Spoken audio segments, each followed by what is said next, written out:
আল্লাহ পাক জিন্দেগি তো চিরস্থায়ী নয় আল্লাহ, এখানে অনেক বাপ রয়েছে যাদের সন্তান চলে গেছে। আল্লাহ আল্লাহ প্রত্যেকটা বাপেদের অন্তরে সবদিন আল্লাহ যারা চলে গেছে আল্লাহ তাদের জান্নাত দান করুন। আল্লাহ আল্লাহ এই এলাকায় আমার এক ভাইয়ের জানাজা পর্যন্তই পড়তে এসেছিলাম। আল্লাহ আল্লাহ তার বাপ ওই মাহফিলে বসে হাত তুলে রয়েছে। আল্লাহ পাক ওই ভাইকে এবং আরো যারা চলে গেছে আগে পরে আল্লাহ প্রত্যেক বাচ্চাদেরকে আমার নবীর গোলামদেরকে আল্লাহ এরা তো জালিমের পক্ষে কোনো বেঈমান কাফেরের পক্ষে ছিল না। আল্লাহ আল্লাহ তুমি এদেরকে জান্নাত দান করে দিও। আল্লাহ আল্লাহ দোয়া চাই মালিক আমাদের প্রত্যেক ভাইয়ের রুজিতে বরকত দেন, কারবারে উন্নতি দেন, হাসি খুশিতে রাখেন। আয় আল্লাহ আপনি পরীক্ষা নেবেন আমাদেরকে জানি। আল্লাহ আপনি জালিমদের রাস্তাকে ধ্বংস করে আমাদেরকে কামিয়াবি দিয়ে দেন। আল্লাহ আয় আল্লাহ আমার দেশকে বিদেশি শক্তি থেকে হেফাজত করুন। আমার দেশের সেনাবাহিনী, পুলিশ বাহিনী, আমার রাজ্যেরও পুলিশ বাহিনী সবাইকে সুন্দর জীবন দান, ন্যায় পরায়ণ করেন, দেশ ও সমাজের ঠিকভাবে কাজ করার তৌফিক দেন। যারা ক্ষমতা জোরে মানুষের উপরে মিথ্যা মিথ্যা কেস দেয় বা জুলুম করে আল্লাহ তাদেরকে দুনিয়া আখিরাতের আযাব দেন এবং দুনিয়াতেও ধ্বংস করে দেয়। হে আল্লাহর দোয়া চাই আমার ছোট ভাই মানুষের জন্য, দেশের জন্য, গরিবের জন্য আল্লাহ নেবেছে। আল্লাহ আপনি তো বলেছেন লাহুমুল গুসসামাওয়াতি ওয়াল আরদ, জমিন আসমানের রাজত্ব আপনার হাতে। আল্লাহ আপনি আমার ভাইকে ন্যায় পরায়ণ সত্যবাদী করে এই গরিব দিন দুঃখী মুসলিম অমুসলিম আর সমস্ত ধর্মের মানুষের জন্য আপনার সৃষ্টি সেবা ও দেশের সেবা করার জন্য রাজ ক্ষমতা দান করে দেয়। আল্লাহর দোয়া চাই আমার নলেজ স্ত্রীকে কমপ্লিট করার তৌফিক দেন। আল্লাহ আমাকে যখন মরণ দেবেন ঈমান ইজ্জতের সঙ্গে মরণ দেবেন। আল্লাহ আল্লাহ আমার আব্বাজান গুণ আমার আম্মাজান গুণকে সুস্থ রাখবেন, আরো নেক হায়াত বাড়াবেন। আল্লাহ খাস করে আমার জনম দুঃখিনী মা, জনমদাতা বাপ তাদেরকেও সুখে শান্তিতে রাখেন, সুস্থ ভালো রাখেন, ঈমান খাতবিল খায়র নসিব করবেন। আল্লাহ আমাদের পরিবার বাচ্চাদের নিয়ে সবাইকে সুখে শান্তিতে রাখেন। আল্লাহ আমার বাচ্চাকে আলেমে হাক্কানি বান আপনার পাগলা। নামাজের জন্য দোয়া ছোট করছে, আল্লাহ কমিটিকে কবুল করুন, দাতাদের দানকে কবুল করুন। যারাই এসে বসলো তোমার নবীর গোলামের মুখের দিকে তাকিয়ে খোদা এদেরকে জান্নাতে তুমি বসার তৌফিক দিও। আল্লাহ লা তাখনাতু মির রাহমাতিল্লাহ ইন্নাল্লাহা ইয়াগফিরুয যুনুবা জামিয়া ইন্নাহু হুয়াল গফুরুর রহিম। আল্লাহ আমার মুজাদ্দিদ জামানের দরবারকে যারা প্রশাসন দিয়ে অপমান করতে চেয়েছে আল্লাহ ওই জালিম গুলোকে ওই প্রশাসনের হাতেই বেউজ্জতি করে ধ্বংস করে দেবে। আল্লাহ আপনি শাইউন কাদির, আপনার কাছে ভিক্ষা চাইলাম। আল্লাহ আপনি আমাদেরকে সাহায্য করুন। আল্লাহ আপনার কাছে ভিক্ষা চাইলাম। আল্লাহ এই জালিমদেরকে ধ্বংস করুন। সমাজে কোন জালিম যখন কোন মানুষের উপরে জুলুম করে তার মোকাবেলায় ওই অসহায় মজলুম গুলোকে বাঁচাতে গিয়ে তুমি যদি মারা যাও তুমি বেহিসাব জান্নাত পাবে। জোরে বলুন সুবহানাল্লাহ। যদি অমুসলিমের উপরেও জুলুম হয় শুনে রেখে দাও ইসলাম কাকে বলে, ইসলাম কাকে বলে শোনো।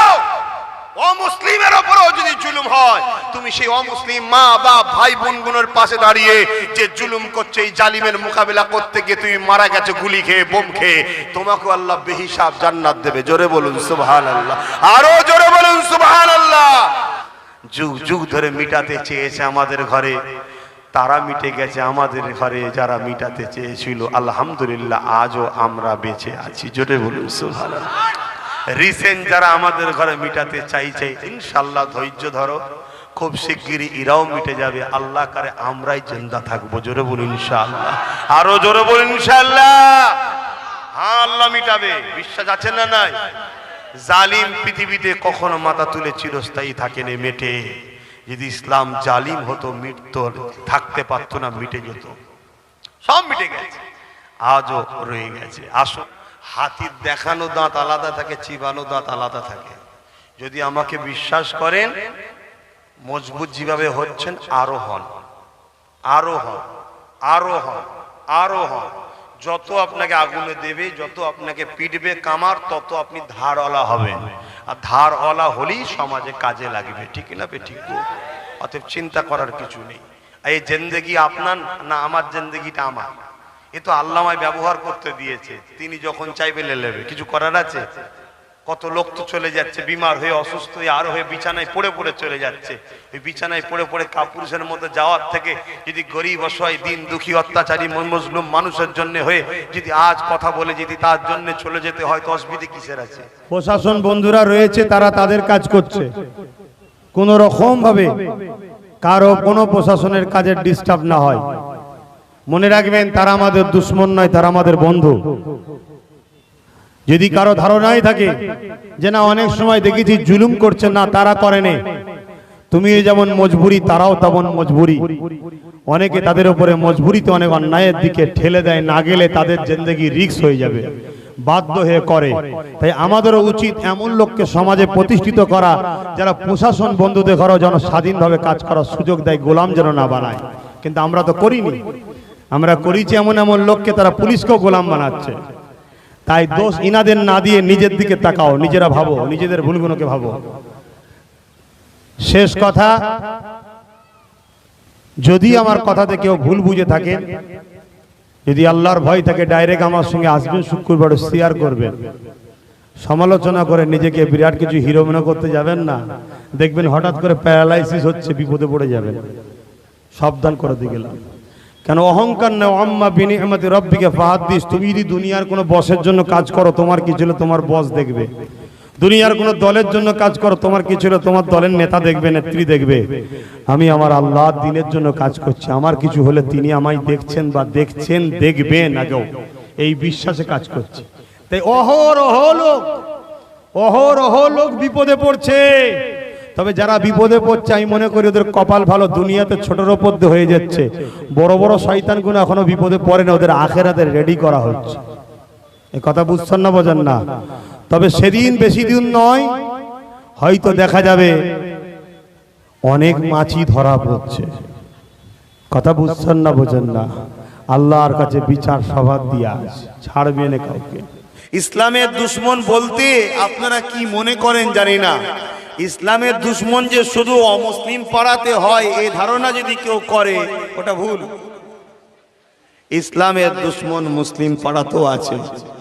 যদি আপনার পাশের কোন গরিবটার পাশে আপনি দাঁড়াতে গিয়ে আপনার যদি মৃত্যুর কারণ হয়, আপনার যদি মিথ্যা কেস খাবার কারণ হয়, আপনি তথাপিও পিছপা হবেন না। কেন?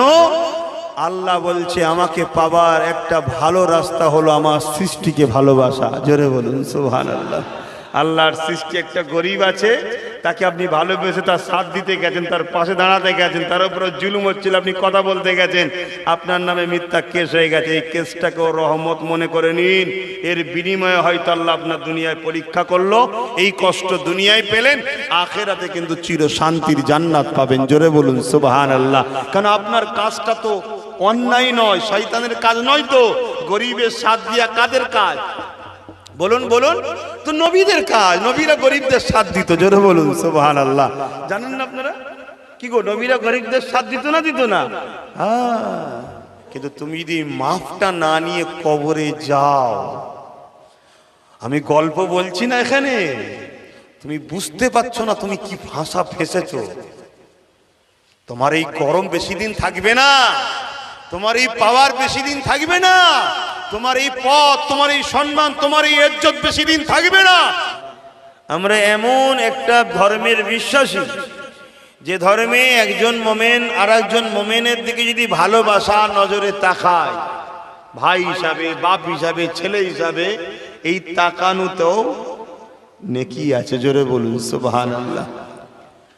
আল্লাহ রসুলকে সাহাবা হুজুররা জিজ্ঞেস করলেন, হুজুর আমরা তো আপনার দরবারে আসি, আপনাকে দেখি, আমরা চলে যাওয়া, আপনি দুনিয়া থেকে পর্দা নিবার পর আপনার উম্মত যারা আসবে তারা তো আপনাকে এইভাবে আপনার দরবারে আসবে, আমরা যেভাবে বসে আপনার নূরের জবান থেকে দিন ইসলামের কথা শুনছি, আপনারা তারা তো ডাইরেক্ট আপনার নূরের জবান থেকে কথা শুনতে পাবে না। এই রকম একটা মজলিস থেকে, এরকম একটা জায়গা মাকাম কদর থেকে তারা তো মাহরুম হয়ে যাবে, বঞ্চিত হয়ে যাবে। আল্লাহ রসুল বলেছিলেন, বাবা সাহাবারা শোনো, আল উলামা ওয়ারাসাতুল আম্বিয়া, আলেমে হাক্কানিরা হলো আমার ওয়ারিস। আমার ওয়ারিসদের যারা মুখ দেখবে তাদের দরবারে বসে দিন শরিয়া শিখবে, যেমন তোমরা বসে শিখে ফায়দা পাচ্ছো, ওই রকম তারাও ওই ফায়দা লাভ পাবে। জোরে বলুন সুবহানাল্লাহ। বিশ্বাসে মিলাই বস্তু, তর্কে বহুদূর। এখানে যতজন মানুষ বসে আছেন ভক্তির সাথে আমার কথা শুনছেন, যতজন মানুষ আদব রেখেছেন ভক্তির সাথে আমার কথা শুনছেন, আমার দিকে তাকিয়ে দেখছেন, যদি হৃদয়ে আপনাদের এইটুকু জায়গা থাকে যে আল্লাহ নবী তো দেখতে পাইনি, নবীর বংশের বাচ্চাকে দেখছি, আল্লাহ কোরআন তো পড়তে পারিনি, কোরআন যে বলে তাকে দেখছি, হাদিস তো পড়তে পারিনি, যে হৃদয় হাদিস আছে তাকে দেখছি, আল্লাহকে সাক্ষী রেখে বলছি এই নজরে দেখা দে, যতক্ষণ তাকিয়ে থাকবে ততক্ষণ ছোট ছোট গুনাহ আল্লাহ মাফ করবে। জোরে বলুন সুবহানাল্লাহ। আমি গল্প বললাম না কেন, তুমি আমাকে দেখছো ঠিকই, কিন্তু মনে রেখে দিও তুমি তোমার নবীর বংশের বাচ্চাকে দেখছো। এই গুরুত্ব, এই প্রেমটা যদি তোমার মধ্যে থাকে আল্লাহ তোমাকে এই ফজিলতটা দেবে। তুমি আমাকে দেখছো ঠিকই, মনে রেখো তুমি একজন নবীর দ্বীনের খাদেমকে দেখছো। এর জন্য তোমার এই দেখাতেও আল্লাহ তোমার গুনাহ মাফ করে, এবং যতক্ষণ তাকিয়ে থাকবে ততক্ষণ আল্লাহ তোমার উপর রহমত বর্ষণ করবে। জোরে বলুন সুবহানাল্লাহ। এই কথাটা যে আজকে বললাম, এটা বিশ্বাস মানা সবটাই নিজের ইমানের ব্যাপার, নিজের প্রেমের ব্যাপার। কথা বুঝে আসছে? তবে এই কথাটাকে কেটে দিবার রুহে জমিনের উপরে একটা কারো ক্ষমতা নেই যে কোরআন সুন্নাহর আলোকে এই কথাটা মিথ্যা প্রমাণ করে দেবে। কথা কিছু বুঝতে পারলেন? হ্যাঁ, কিন্তু উদ্দেশ্যটাকে মাথায় রাখবেন বারবার। আব্বাস সিদ্দিকী ফ্যাক্ট নয়, তোমার নজরের পিছনে আব্বাস সিদ্দিকী, তাকে দেখছি কেন, এর নবীর খানদান। তাহলে মোহাব্বতটা নবীর জন্যে, নবীর মোহাব্বতে এই তাকিয়ে থাকাটা নবীর খানদানের দিকে, উদ্দেশ্যটা নবী। এ তো আল্লাহ নেকি দেয়, গুনাহ মাফ করে। জোরে বলুন সুবহানাল্লাহ। যেমন মা বাপের মুখের দিকে তাকালে আল্লাহ একটা মকবুল হজের সওয়াব দেয়। কেন? মানুষ তো সে না, মা বাপ। ঠিক তেমনই নবীর বংশের সন্তান, সে মানুষ ঠিকই কথা, কিন্তু সন্তানটা নবীর বংশের, তাই তার মুখের দিকে তাকিয়ে প্রেমের সাথে, আদবের সাথে, মায়ের দিকে তো রোজই তাকাচ্ছে। বহুত ছেলে মায়ের দিকে তাকিয়ে গালিও দেয়, মায়ের দিকে তাকায় মিজাজে, মায়ের দিকে ছোট বড় কথা বলে তাকায়। মকবুল হজের সওয়াব পাবে তো নাকি? ও তো জাহান্নামের কাঠ হচ্ছে। তাহলে এই যে তাকানো, এই তাকানোর মধ্যে উদ্দেশ্যটা থাকবে মোহাব্বত আদবের সাথে। এটা আমার আব্বা, এটা আমার মা। এই মোহাব্বত আদব থাকলে আল্লাহ তাকে কবুল হজের সওয়াব দেয়। জোরে বলুন সুবহানাল্লাহ। ঠিক তেমনি তাকানোর পিছনে যেন থাকে, আহারে এই মানুষটা হাফেজ, আল্লাহর কোরআনের সিনায় আছে। আহারে এই মানুষটা আলেম, নবীর দ্বীনের খাদেমে। আহারে এই মানুষটা নবীর বংশের একজন সন্তান। এই উদ্দেশ্যের সাথে, প্রেম ও আদবের সাথে যতক্ষণ তাকিয়ে থাকবে, তুমি দেখছো আব্বাসকে, কিন্তু তোমার হৃদয়ে যদি প্রেম আদব থাকে, উদ্দেশ্য যদি কামলিওয়ালা হয়, উদ্দেশ্য যদি দ্বীনের খাদেম হয়, আল্লাহ তোমার এই তাকানো তো নেকি দেবে। জোরে বলুন সুবহানাল্লাহ। বাপ এমনি ওলিদের দরবারে যেতে হয়, এমনি নয়। আজ আমরা এই মাহফিলগুলোতে, আমি আমার কথা বলছি, কেন হয়? এখানে বসে একটা বাহানায় কিছু ছেলে দরুদ শরীফ পড়ে, সুবহানাল্লাহ বলে, আল্লাহু আকবার বলে, কমসে কম একে অপরকে দেখা হয়, লাস্টে দরুদ শরীফ পড়ে, ফাতিহা শরীফ পড়ে, ইখলাস শরীফ পড়ে একটু দোয়া চাওয়া হয়। ঠিক না বে? ঠিক গো। তাই মাহফিলগুলো হওয়া দরকার আছে না নাই? আজকের এই মাহফিলকেও বন্ধ করার ষড়যন্ত্র একদল ইসলামের দুশ্মনরা করছে না করেনি? ইসলামের দুশ্মন বলতে আপনারা কি মনে করেন জানি না। ইসলামের দুশ্মন যে শুধু অমুসলিম পাড়াতে হয়, এই ধারণা যদি কেউ করে ওটা ভুল। ইসলামের দুশ্মন মুসলিম পাড়াতেও আছে। তারাও চায় না যে কোরআনের কথা আলোচনা হোক, কেন কোরআন সত্য বলে, কোরআন নাই বলে, কোরআন ইনসাফ বলে, কোরআন ইনসানিয়াত বলে, কোরআন অধিকারের কথা বলে, কোরআন গরিব মজলুমদের সাথ দিতে বলে, কোরআন জালিমদের বিরুদ্ধে, কোরআন বিহায়াপনার বিরুদ্ধে, কোরআন লুটার বিরুদ্ধে, কোরআন মানবতা যারা শোষণ হরণ করে তাদের বিরুদ্ধে, কোরআন যারা সমাজে ফিতনা করে, দাঙ্গা করে, খুন করে, রাহাজানি করে, জেনা ব্যভিচারী, কোরআন তাদের বিরুদ্ধে, কোরআন তাদের বিরুদ্ধে, যারা যুব সমাজকে খেলার বাহানায় তাদের ভবিষ্যৎগুলোকে অন্ধকার করছে, কোরআন এদেরও বিরুদ্ধে।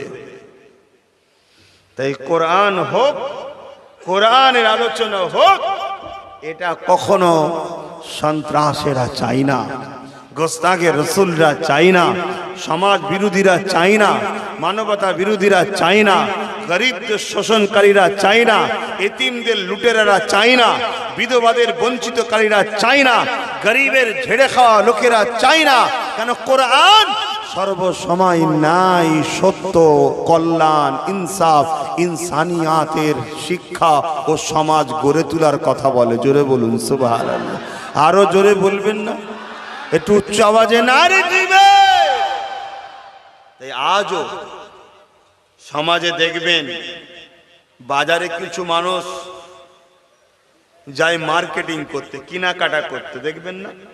বাজারে কিছু মানুষ যায় কিনতে, কিছু মানুষ যায় শুধুমাত্র দেখতে, আবার কিছু মানুষ থাকে ওই ভিড়ের মধ্যে পকেটও মারতে। কিছু মানুষ ওই ভিড়ের মধ্যে পকেট মারতেও যায়, যায় না? যায় না? কিছু মানুষ আবার যায় খেল তামাশা, কাজ কাম নেই, একটু যে হই হই করি, নানা রকম কোয়ালিটির মানুষ আছে। কিন্তু প্রকৃত বাজারে মানান কাদের ঘরে? বলুন, বাজারের মানান প্রকৃত কারা? যারা খরিদ করতে আসে, যারা কিনতে আসে। বোঝাবার জন্য বলছি, আজকে আপনাদের জয়পুরে একটা জান্নাতের বাজার বসেছে। আলহামদুলিল্লাহ বললেন না? বলুন আল্লাহু আকবার। এটা জান্নাতের বাগান, হ্যাঁ কি না? এটা জান্নাতের বাজার বসেছে। সেখানে হাজারো কোয়ালিটির লোক আসবে বাপ, কিন্তু এখানে প্রকৃত কোন খদ্দেরটা ভালো যে এখানে কিনতে এসেছে? কি কিনতে এসেছে? জান্নাত যাবার ব্যবস্থা তৈরি করার জন্য জান্নাত, এক কথাই জান্নাত কিনতে এসেছে। জান্নাত কিনা যায়? হ্যাঁ, আল্লাহ বলছে কিনা যায়। কি? জান আর মাল দে, তার বিনিময়ে জান্নাত নে। জোরে বলুন সুবহানাল্লাহ। তা জান্নাত, সুবহান রাব্বিল আলা তাসবিহ পড়া, এটা জান্নাত খরিদ করার একটা পাঠ। এই মাহফিলে আসা, পার কদমে 10টা করে নেকি পাওয়া, জান্নাতকে নিবার একটা রাস্তা। জোরে বলুন সুবহানাল্লাহ। তো এখানে বাজার, এ বাজার কিছুক্ষণ পরে ভাঙবে, ঘরে তো সবাই ফিরে যাবে, কিন্তু খুশি কার ওপরে হবে? যার হাতে বাজার থেকে খরিদ করা মাল থাকবে। ঠিক না বে ঠিক? তা আমরা কে কি নিয়ে গেলাম এখান থেকে সেটাই ভাবতে হবে। আপনি বাজারে এসেছেন, বাজারের যে সিস্টেম, জান্নাতের বাগানের যে সিস্টেম, সেই সিস্টেমটাকে আপনাকে মান্যতা দিতে হবে। আপনারা আম মানুষ, তাই আম ভাবে বুঝাচ্ছি, ভুল ব্যাখ্যা নিচ্ছেন না তো? ভুল বুঝছেন না তো? কেন সমালোচনা করার তো লোক আছে। আবার আমার অস্ত ইদানিং কেউ বুঝুক চাই না বুঝুক, একদল চিটিংবাজ খুব ভালো তারা বুঝতে পারছে, চিরুনি তল্লাশি করে বিশ্লেষণ করছে। যাক যাক, আল্লাহ তাদেরকে হেদায়েত করুক। তবে বুঝে যদি মানতো লাভ হতো, বুঝে সমালোচনা হচ্ছে। যাক, তা আপনারা ভুল ব্যাখ্যা নিচ্ছেন না তো? তাহলে আমরা এই দুনিয়ার বাজারে আজকে কিন্তু একটা জান্নাতের বাগানে বসেছি। এ বাজার একদিন ভেঙে যাবে, মৃত্যুর ঘন্টা বেজে যাবে, টাইম শেষ। ফিরে যেতে হবে তোমাকে তোমার রবের কাছে। কি নিয়ে এসেছিস বল? কোথায় যাচ্ছে, কোথায় যাচ্ছি, কি বুঝাচ্ছি বুঝছেন তো? কি নিয়ে এসেছিস বল? আমি তোকে দুনিয়ায় পাঠালাম, তোকে আমি সব দিলাম দুনিয়ার বাজার থেকে আমার জন্য, আমার তো প্রয়োজন নেই। তুই কি এনেছিস বল? তোকে তো আমি দুটো জিনিস আনতে পাঠিয়েছিলাম, নিয়ে এসেছিস। একটা হলো ঈমান আর একটা হলো আমল। এনেছিস কি? আল্লাহ এনেছি।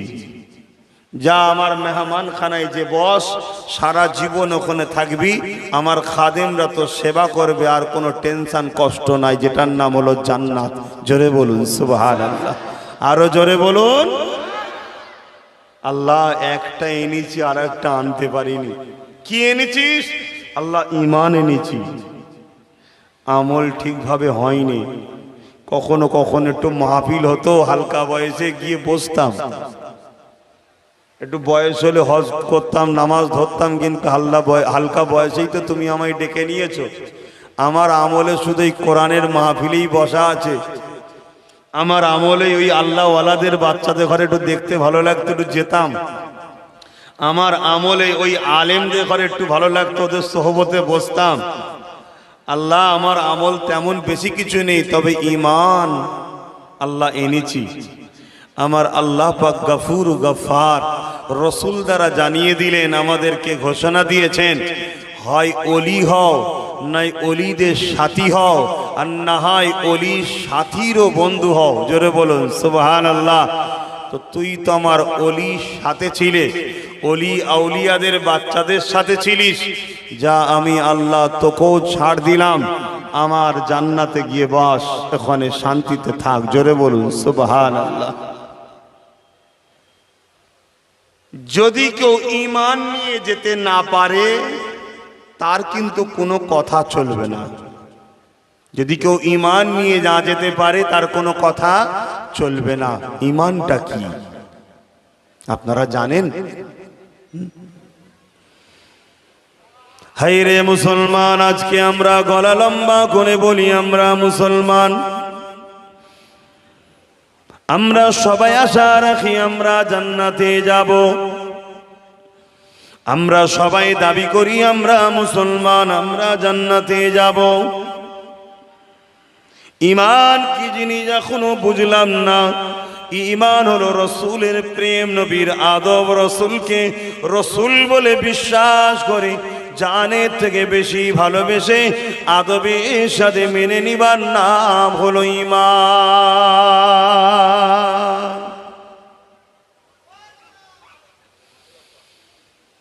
এ নওজওয়ানেরা, যাদের হৃদয়ে নবীকে জানের থেকে বেশি ভালোবাসে, যাদের দিলেতে নবীর আদবটা সবার থেকে বেশি আছে, যারা রসুলকে রসুল বলে চিনে মেনে নিয়েছে, এদের হৃদয় ঈমান রয়েছে। যাদের হৃদয়ে সব কিছু থেকে রসুলের ভালোবাসা আগে নয়, তার হৃদয় ঈমান নাই।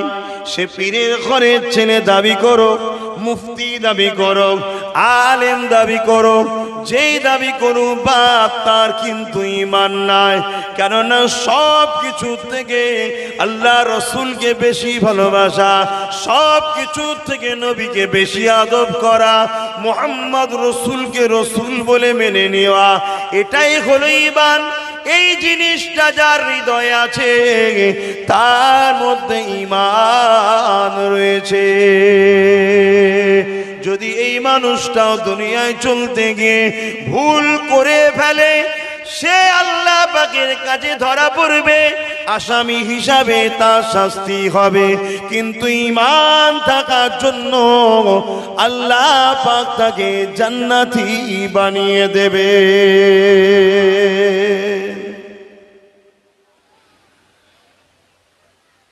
এখন যদি বলি, কার কার দিলে নবীকে জানের থেকে বেশি ভালোবাসো, হাত তুলে দেখাও। কে কে রসুলকে জানের থেকে বেশি ভালোবাসো? হাত তুলে দেখো।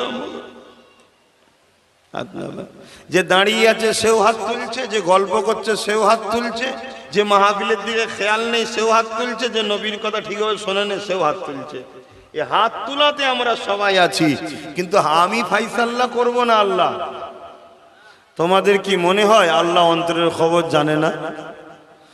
তাহলে হাত তুললেই যদি পার হওয়া যায় তাহলে তোমরা সবাই পার হয়ে যাবে। আর যদি বলো না, দিলের খবরটা আল্লাহ দেখবে, তাহলে তুমি কি করে বলছো যে আমিও রসুলকে জানের থেকে বেশি ভালোবাসি? নবীর একটা কথাকে মানতে পারলে না যে রসুল বলল কোরআনের মাহফিল হলে বসবি, তুমি এটাই মানতে পারলে না, বললে ভালোবাসি? এ নাটক দুনিয়ায় চলে, এ নাটক দুনিয়ায় চলে, আখেরাতে চলবে না। আমার দায়িত্ব শুধু আপনাদের কাছে তুলে দিবা, কাল কিয়ামতের ময়দানে আল্লাহ পাকের কাছে জবাবটা আমাকে আমারটা দিতে হবে, আপনাকে আপনারটা দিতে হবে। মনে রাখবেন কিয়ামতটা এত কঠিন হবে, যেদিন মাথার এক বেগ দেখতে এক হাত উপরে আল্লাহ সূর্যকে নামিয়ে দেবে, সূর্যে 12 গুণ তাপ আল্লাহ বাড়িয়ে দেবে, মাথার ক্ষীণগুলো নাক দিয়ে গলে গলে ঝরে ঝরে পড়তে লাগবে। এই কিয়ামতের দিনে বাপ ছেলের হবে না, ছেলে বাপের হবে না। এই কিয়ামতের দিনে মা মেয়ের হবে না, মেয়ে মায়ের হবে না। এই কিয়ামতের দিনে স্বামী স্ত্রী হবে না, স্ত্রী স্বামীর হবে না। এই কিয়ামতের দিনে সবাই নফসি নফসি করবে। ওই কিয়ামতের দিনে একদল মানুষ হযরত আদম সফিউল্লাহর কাছে যাবে, আব্বা জান আপনি আমাদের জন্য সুপারিশ করেন। আদম সফিউল্লাহ বলবে নফসি, আমার কি হবে? এ যুবক মনে রেখে দিও, রক্তের গরম বেশি দিন থাকে না। এ যুবক মনে রেখে দিও, এই যৌবনের শক্তি বেশি দিন থাকে না। এ আমার ভাই মনে রেখে দিও, এই মস্তানি বেশি দিন থাকে না। এই গাফলতি জিন্দেগি তোমাকে জাহান্নামের দিকে নিয়ে যাচ্ছে। অন্য দিন তুমি ভুল রাস্তায় ছিলে, অন্য সময় তুমি এদিক ওদিক আড্ডা দিলে। হায় রে, তোমার গ্রামে একটা কোরআনের মাহফিল হলো, যেখানে আল্লাহ নবীর কথা হলো, তুমি সেখানে আসতে পারলে না। আজকে দুনিয়ার জমিনে একদল শয়তান, তারা তাদের চালাতে ঘরে দিয়ে এই সব কোরআনের মাহফিল গুলোকে বন্ধ করার বড় প্ল্যান করছে। কখনো প্রশাসন দিয়ে চেষ্টা করে, কখনো বিভিন্ন বাহানা দিয়ে চেষ্টা করে, কখনো জোর দেখিয়ে চেষ্টা করে, কখনো বলে মাহফিল করলে তোকে তুলে নিয়ে যাওয়া হবে, তারও চেষ্টা করে। কখনো আবার বলে মাহফিলে গেলে তুই কিছু সুযোগ সুবিধা পাবি না। এই সব দিক দিয়ে যখন পারে না, তখন আবার শয়তান তার চালাতে ঘরে দিয়ে মাহফিলকে রুকার জন্য বিভিন্ন জায়গায় খেল তামাশা দেয়, বিভিন্ন নায়ক নায়িকাকে নিয়ে আসে, বিভিন্ন নাচনেওয়ালিদের ঘরে নিয়ে আসে। শুধু উদ্দেশ্য একটা, বাপ আদম ও নবী মুহাম্মদ সাল্লাল্লাহু আলাইহি ওয়াসাল্লামের উম্মতি গুলোকে নবীর থেকে সরানো, কোরআনের থেকে সরানো, আল্লাহ তিনি মাহফিল থেকে সরানো, জাহান্নামের দিকে নিয়ে যাওয়ার চেষ্টা করা। এ যুবক শুনে রেখে দাও, এরপরও তোমরা যে এসেছো আলহামদুলিল্লাহ, আল্লাহ তোমাদের এই আশা আর যারা বসে গেছো বসাটাকে কবুল করে নিয়ে আল্লাহ তোমাদের ঘরে জানো জান্নাতে বসার সুযোগ দেয়। বলুন আমিন, আরো জোরে বলুন আল্লাহুম্মা আমিন। এই চক্রান্ত দুনিয়ায় চলছে না চলে না? বলুন হ্যাঁ কি না? আমার কথাটা কি মিথ্যা বলছি? চক্রান্ত চলছে না চলে নেই? বিভিন্ন দিক দিয়ে। কেন? এদের ভেতরে একটা জিনিস আছে এখনো, সেই জিনিসটাকে শয়তান এবং তার চালাদের ঘরে দিয়ে হারাম খাদ্যর মাধ্যমে ঢেকে রেখেছে, ভয় দেখিয়ে ঢেকে রেখেছে, বিভিন্ন লোভ দিয়ে ঢেকে রেখেছে। সেই জিনিসটা আস্তে আস্তে চাপা পড়ে তার মুখটা ফ্লাশ হচ্ছে না। তাই সত্য মিথ্যা গুণ আমাদের ঘরের যুবকরা বুঝতে পারছে না। সেই জিনিসটার নাম হলো ঈমান। আছে, সবার মধ্যে আছে, আমাদের বাচ্চাদের মধ্যে আছে না? নাই, সবার মধ্যে আছে। কিন্তু বড় প্ল্যান করে অন্যায় করিয়ে, ফ্রিতে খাইয়ে, বিভিন্ন দিকে ভুল রাস্তায় নিয়ে গিয়ে ওই ঈমানের নূরটা আর শরীরে ফ্লাশ হচ্ছে না, চাপা পড়ে গেছে। কিন্তু ঈমান আছে। এদের ভয় হয় কোরআনের মাহফিলে গেলে সত্য কথা যখনই শুনবে সত্য এমন একটা পাওয়ারফুল জিনিস, সার্প যেমন নোংরা কাপড়কে পরিষ্কার করে ময়লাকে সরিয়ে ঝকঝকে করে তোলে, এদের ইমানে যে নোংরা পড়েছে, কোরআনের কথা শুনলে ওই ইমানের নোংরা পরিষ্কার হয়ে সত্য ঝকঝকে ইমানের নূরের ফ্লাশ আবার বেড়ে উঠবে। জোরে বলুন সুবহানাল্লাহ। তাই বহুত বাহানা দিয়ে সত্যের আলোচনা মাহফিলগুলোকে বন্ধ করার ষড়যন্ত্র চলছে। কোন দিক দিয়ে যখন পারেনি, শুধু তোমার বাংলায় চলছে তা নয়, ভুল বুঝুনি, সারা দুনিয়াতে চলছে, কিন্তু বাংলায় ওটাও চালু হয়েছে। কোন দিক দিয়ে যখন পারে না, তখন কি বলে, ঠিক মাহফিলের দিনে, মাহফিলের টাইমে খেল তামাশা দাও, যাতে হালকা বয়সের ছেলেরা একটু খেলা পছন্দ করে, খেলার মধ্যে ব্যস্ত হয়। হালকা বয়সের ছেলে কোরআনের মাহফিল থেকে মুখ ফিরিয়ে থাকুক। যদি আমার কোন অমুসলিম ভাই খেলা দিত, দুঃখ আমার লাগতো না। কেন? সে কোরআনের মর্যাদা, সে ধর্মীয় মাহফিলের মর্যাদা তার কাছে আবার কেন, সে তো মানে না। কিন্তু আফসোস, মুসলিম পাড়ায়, মুসলিম গ্রামে মুসলিমরাই এই কোরআনের মাহফিলকে রোকার জন্য ষড়যন্ত্র চালাচ্ছে না চালাইনে। এরপরও যে এত হাজার হাজার মানুষ, তোমরা যে আজকে এই কোরআনের মাহফিলকে যেখানেই যাচ্ছে, শুধু তোমার আজকে জয়পুরে নয়, যেখানেই যাচ্ছি সেখানেই দেখছি হাজার হাজার যুবক। আল্লাহু আকবার বলবেন একবার। এ থেকে প্রমাণ পাওয়া যায় আল্লাহ তোমাদেরকে এখনো ভালোবাসে। জোরে বলুন সুবহানাল্লাহ।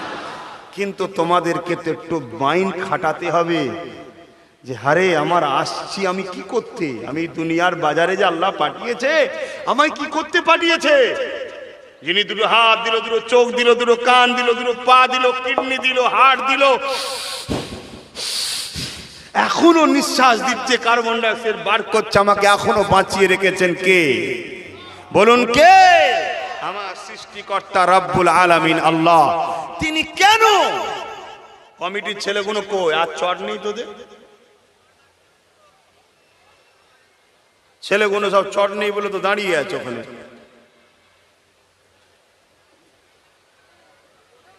এসছে আলহামদুলিল্লাহ, ভালো জায়গায় এসেছে ছেলেটা। তবে যারা দাঁড়িয়ে আছো এখনো, তারা যে আমার নয় বা আমার খারাপ করছো, বেরিয়ে যাও, এটা বলবো না, কিন্তু একটা নবীর হাদিসের আমলকে এখনো তোমরা করতে পারছো না, কিন্তু এরা করে ফেলেছে। যারা বসে গেছে, তোমরা একটা নবীর হাদিসের আমল করছো। তোমরা নবীর হাদিসের আমল করলে সওয়াব হয় না গুনাহ হয়? অবশ্যই তোমরা নেকির হকদার হচ্ছ। জোরে বলুন সুবহানাল্লাহ। কিন্তু যেসব ভাই গুলো দাঁড়িয়ে আছো, জানি না তোমরা হয়তো সবসময় এসি ভিআইপি তে বসো, হয়তো তাই চট তোমাদের ভালো লাগে না, হয়তো জিন্দেগি থাকতে পারে ভিআইপি। তবে প্রেমিক প্রেম যে করে, সে আগুনও বসতে পারে, ঠিক না বেটি? হ্যাঁ, বসেছে না বসেনে? এই বসেছে না বসেনে? আমাদের আব্বাজানের নাম কি? আমাদের সবার আব্বাজানের নাম কি? প্রত্যেকটা মুসলমানের আব্বা কে? আদম আলাইহিস সালাম প্রত্যেকটা মুসলমানের বাপের নাম। আদম আলাইহিস সালাম মুসলিম হোক অমুসলিম হোক সবার বাপ। মানুষেরই পিতা হলো আদম। ইব্রাহিম খলিলুল্লাহ, আল্লাহর বন্ধু ইব্রাহিম নবী। আল্লাহর প্রেমে আগুনে গেছে না যায়নি? যখন চরকিতে তুলে ছুঁড়ে ফেলা হবে, জিবরিল এসে চরকি ধরে ফেলেছে, ইব্রাহিম নবী বলো একবার, আমি কি সাহায্য করব? এদের নাম নিশানা এক্ষুনি মুছে দেবো। ইব্রাহিম নবী কি বলেছিল? ভাই জিবরাইল রে, আল্লাহ পরীক্ষা নিচ্ছে, তুমি এখন এখানে ডিস্টার্ব করো না, তুমি যাও। বিপদের সময় এত জোর আগুন যে ওই আগুনের কাছে, শুনছো যুবকেরা, তোমাদের আব্বা আমারও আব্বা, একটু তো নমুনা থাকা দরকার। হালকা বয়সে ভুলে চলে গেছে, কিন্তু ভালোটা তো থাকা দরকার রে বাবা। আজ খুশি আমি অখুশি নয়।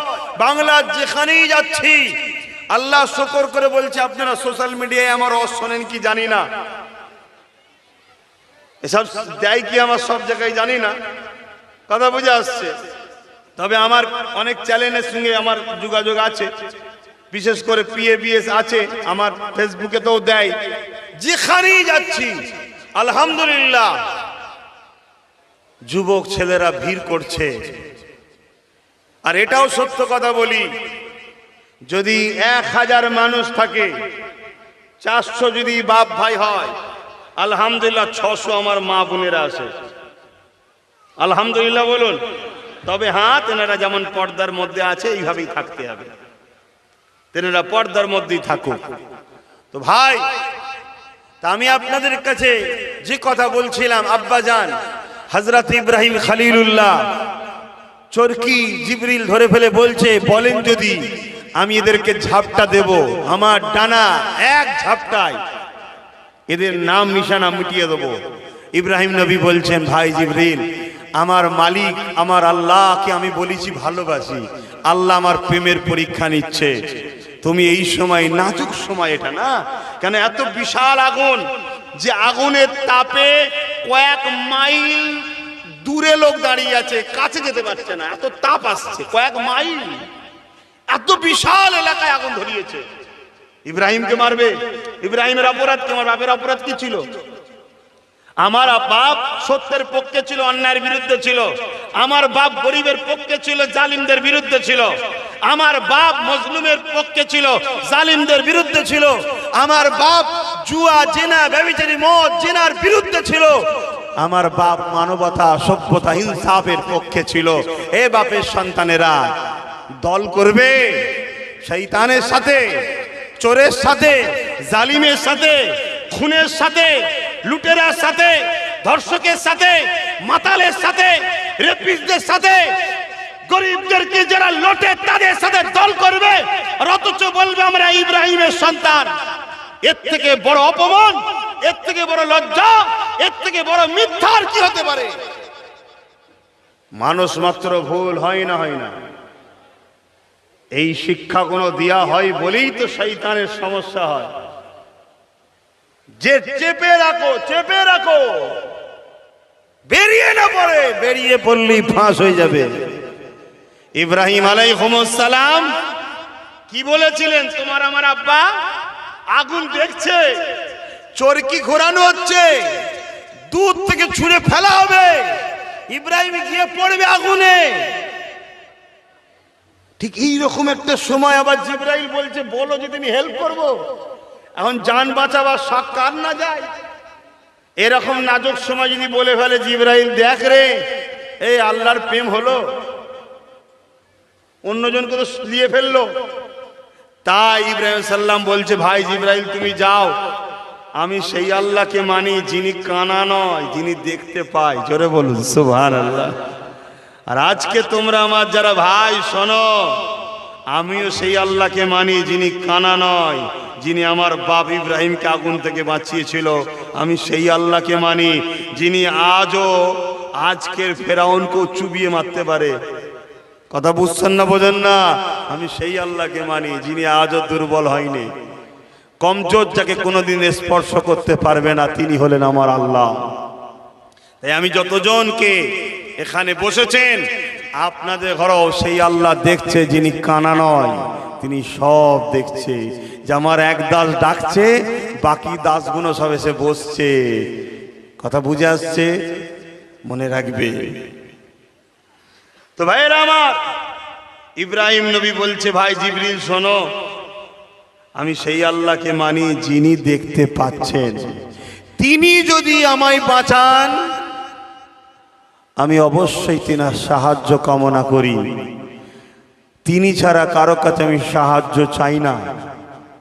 আর তিনি যদি আমাকে এই আগুন থেকে না বাঁচিয়ে যদি আগুনে পুড়াতে চান, তিনার খুশির জন্য একবার নয় 1000 বার পুড়তেও রাজি। জোরে বলুন সুবহানাল্লাহ। আরো জোরে হবে না বাপের বেটারা? নারে তাকবীর, নারে তাকবীর। আমরা যদি সেই আল্লাহর খুশির জন্য চলি, তাতে আমাদের কিসমতে আল্লাহ যেটা লিখে রেখেছে সেটা হবে। খোদা যদি আব্বাস সিদ্দিকীকে জুতো খাইয়ে জান্নাত দেয়, জুতো খাওয়াটা আব্বাস সিদ্দিকীর নসিবের ব্যাপার। খোদা যদি আমাকে সারা জীবন শুকিয়ে রাখার পরে, তারপরে মৃত্যু দিবার পরে জান্নাত দেয়, আমি আব্বাস সিদ্দিকীর শুকিয়ে থাকাটাই হলো রহমত। খোদা যদি আমি আব্বাস সিদ্দিকীকে কিছুদিন দুনিয়ায় একটু জিল্লাত দিয়ে জালিম অত্যাচারে একটু জর্জরিত হয়ে এর বিনিময়ে যদি আমি জান্নাত পাই, ওই অত্যাচার আমার জন্য ওয়েলকাম। খোদা যদি আপনাদের কাউকে একটু দুনিয়ায় অভাব দিয়ে গরিবি বানিয়ে, বা আপনার পাশের বাড়ির লোক আপনার ঘরটাকে নিয়ে নিল, আপনি পাওনাদার, খোদা যদি আপনাকে পরীক্ষা করে এর বিনিময়ে আপনাকে পরকালে জান্নাত দেয়, আপনাকে একটু সবর ধৈর্য ধরতে হবে, তা বলে হারামে আপনাকে গেলে হবে না। এটাই হলো পরীক্ষা, এটাই হলো এই দুনিয়ার বাজারে আমাদের ইবাদত। ইবাদত কি? খোদাকে খুশি করার কাজ করা। যদি আপনার পাশের কোনো গরিবটার পাশে আপনি দাঁড়াতে গিয়ে আপনার যদি মৃত্যুর কারণ হয়, আপনার যদি মিথ্যা কেস খাবার কারণ হয়, আপনি তথাপিও পিছপা হবেন না। কেন? আল্লাহ বলছে আমাকে পাবার একটা ভালো রাস্তা হলো আমার সৃষ্টিকে ভালোবাসা। জোরে বলুন সুবহানাল্লাহ।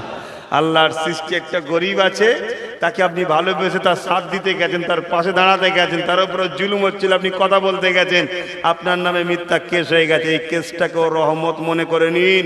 এর বিনিময়ে হয়তো আল্লাহ আপনার দুনিয়ায় পরীক্ষা করলো, এই কষ্ট দুনিয়ায় পেলেন, আখেরাতে কিন্তু চির শান্তির জান্নাত পাবেন। জোরে বলুন সুবহানাল্লাহ। কারণ আপনার কাজটা তো অন্যায় নয়, শয়তানের কাজ নয়, তো গরিবের সাথ দিয়া কাদের কাজ? বলুন বলুন, তো নবীদের কাজ। নবীরা গরিবদের সাথ দিত। জোরে বলুন সুবহানাল্লাহ।